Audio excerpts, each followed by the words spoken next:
topics. Congress is bringing disgrace to itself.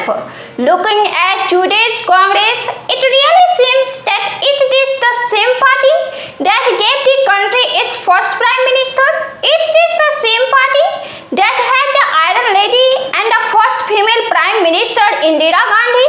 Today, the advancing steps of the Congress party definitely inspired trust.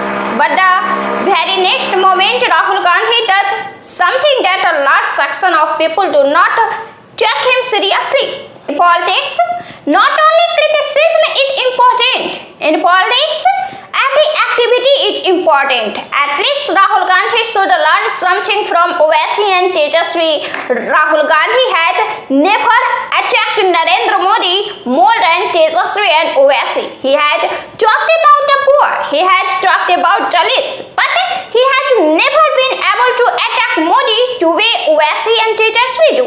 But when it comes to the country, Owaisi is getting the most praise. He has supported Modi on the country's issue in such a way that he has become the hero of India. On the same issue, Tejaswi has clearly praised Modi. He has praised every activity of his which is related to the country. He has not raised a single voice of criticism against anyone. On the contrary, Rahul Gandhi, in order to prove himself as a strong opposition leader, is constantly attacking in Prime Minister not only on the internal politics of the country, but on the contrary, he is also constantly attacking Modi on the steps taken against terrorism. Even his party is not able to spare its own people who have taken India's message abroad. When an MLA from Madhya Pradesh says that no leaders comes to this state who can lead the Congress, he gets angry and reaches the lame horses and calls it the language instigated by the BJP.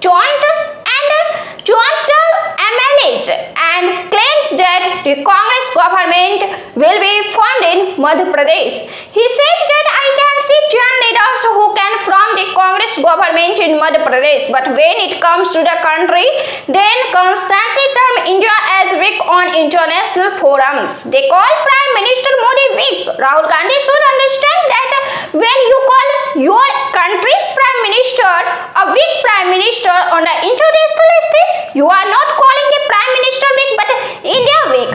When Shashi Tharoor and Salman Khurshid take India's message on national issue abroad, even when Congress feels uneasy, Salman Khurshid has to write, "It's patriotism so important to travel abroad?" Shashi Tharoor has to say that he will come to the India and talk to his college. First, he should focus on the mission on which he has set out.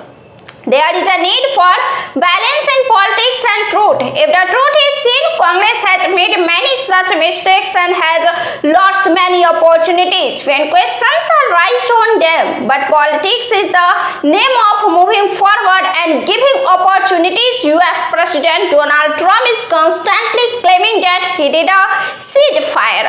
But the Indian government and the 7 teams that went on foraging tours have repeatedly said in their visits to several countries that we do not accept the mediation of a third country. But Rahul Gandhi has deviated from the issue of terrorism and has come to the issue of ceasefire and is repeatedly saying that Prime Minister Modi surrendered before the US President. The Prime Minister leads the entire country and Rahul Gandhi is repeatedly calling the Prime Minister weak in front of the US President. After all, does Rahul Gandhi belongs to India or America? If you call the country's Prime Minister a weak Prime Minister, it means you are calling Indian weak. Politically fight suits only the country's interest. This is the reason that now not only his own party people are unhappy with Rahul Gandhi's continuous statement like this, but his supporters are also unhappy happy, and there is a question among the public as well. Does the Congress party consider itself above the country's interest? Indira Gandhi was from his country, who made mistakes like emergency, yet the country bowed before her, and even today Indira Gandhi is alive for her bold steps and diplomatic intelligence. But if you talk about Rahul Gandhi, then in returning to the power of Congress, Rahul is forgetting that what limit he crosses while doing politics and criticizing. When a journalist in America questioned Rahul Gandhi on his attack, Tharoor had to say that he is the opposition leader, and he criticized Modi government also sent the leaders of his opposition party abroad so that the message of unity against terrorism goes out at the international level. But what is Rahul Gandhi doing sitting in the country? He is the opposition leader of the country. It is his duty only to criticize the government. What strong statements has he made so far against Pakistan, against terrorism? He is not in the news for these matters. He is in the news of criticizing Modi. That's too on the sensitive issue on which the leaders of different political parties of the country are united. On the statements given by Congress MP Rahul Gandhi, Manoj Kumar Jha said, Rahul Gandhi is a popular face. He is also the main face of the Indian alliance and the leader of the opposition in the Lok Sabha. We are fighting to BJP on many levels. We are fighting an ideological battle which they are fighting a political battle, fighting a theoretical battle, fighting a linguistic and emotional battle. That is why we should show our language and expression to be completely different from the BJP, otherwise Buffalo, Mangal Sutra or Mujra.